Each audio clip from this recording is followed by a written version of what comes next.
الحمدللہ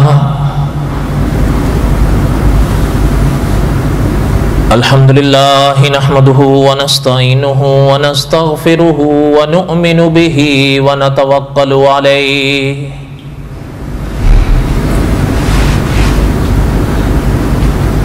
ونعوذ باللہ من شرور انفسنا ومن سیئات اعمالنا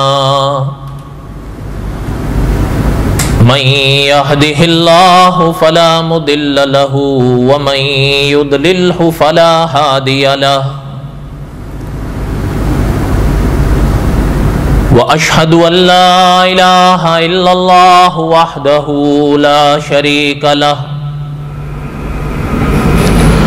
وأشهد أن سيدنا وسندنا ومولانا محمدا عبده ورسوله اما بعد اعوذ باللہ من الشیطان الرجیم بسم اللہ الرحمن الرحیم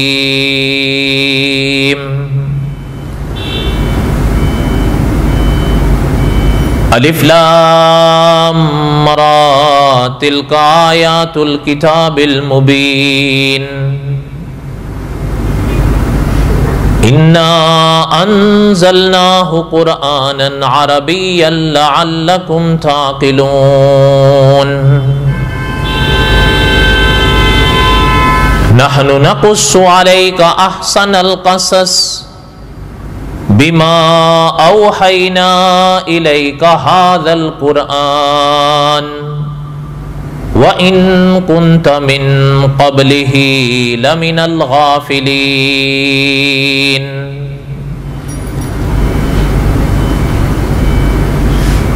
وقال النبي صلى الله عليه وسلم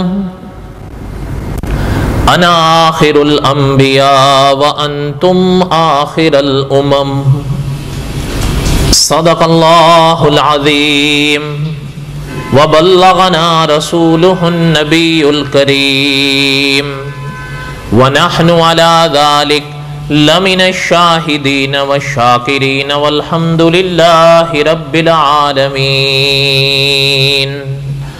اللهم صل على محمد وعلى آل محمد كما صليت على إبراهيم وعلى آل إبراهيم إنك حميد مجيد اللهم بارك على محمد وعلى آل محمد كما باركت على إبراهيم وعلى آل إبراهيم إنك حميد مجيد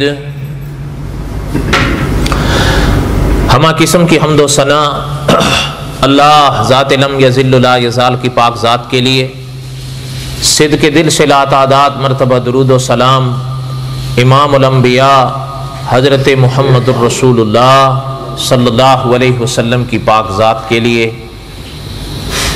قصص الانبیاء علیہ السلام کے اسباق جمعہ کے بیانات میں چل رہے ہیں۔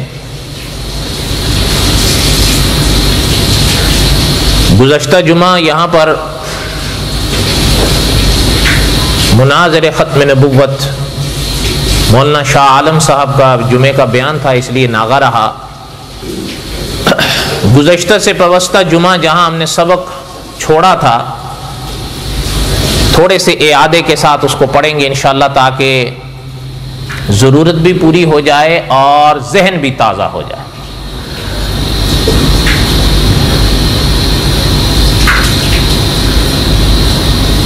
قصص الانبیاء علیہ السلام میں ہم واقعات پڑھ رہے تھے حضرت شعیب علیہ السلام کے،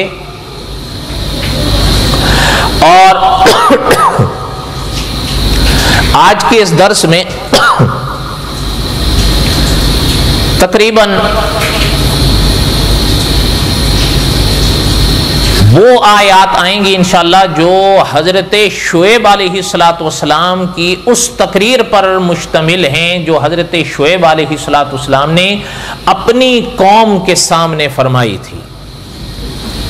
اور شاید میں نے کسی سابقہ درس میں عرض بھی کیا ہے کہ علماء نے لکھا ہے کہ حضرت محمد الرسول اللہ صلی اللہ علیہ وسلم نے حضرت شعیب علیہ السلام کو خطیب الانبیاء کا لقب دیا ہے، اور قرآن مقدس میں جو حضرت شعیب علیہ السلام کی تقاریر کو اللہ نے بیان فرمایا ہے، یعنی اس زمانے میں بھی، آج بھی اور قیامت تک حضرت شعیب علیہ السلام نے جو اصول بیان فرمائے ہیں، رہتی دنیا تک وہ رہنمائی کریں گے انسانیت کی، چاہے وہ رہنمائی عقیدے کے لحاظ سے ہو، چاہے اعمال کے لحاظ سے ہو، چاہے معاملات کے لحاظ سے ہو۔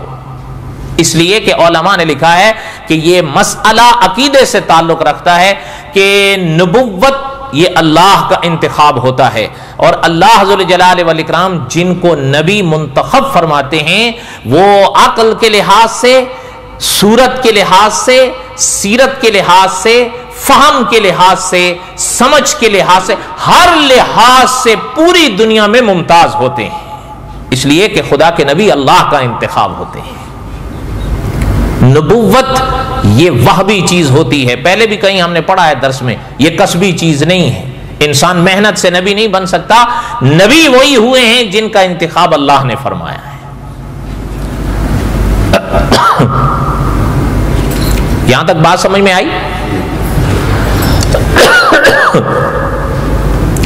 حضرت شعیب علیہ السلام نے اپنی قوم کے آگے صحیح عقیدہ بھی رکھا جس پر انسان کی نجات ٹھہری ہوئی ہے، اور اعمال کو بھی واضح فرمایا کہ اللہ ذو الجلال والاکرام کے بارے میں عقیدہ صحیح رکھو اور اپنے اعمال کو بھی صاف رکھو، معاملوں کو بھی صاف رکھو، معاملات ان میں گڑبڑ نہیں کرو۔ مانا یہ کہ ساری بات کا، حضرت کی ساری تقاریر کا خلاصہ یہ ہے، اللہ کے حقوق بھی ادا کرو اور اللہ کی مخلوق کے حقوق بھی ادا کرو، کسی بھی صاحب حق کا حق ہمارے ذمے نہ رہنے پائے۔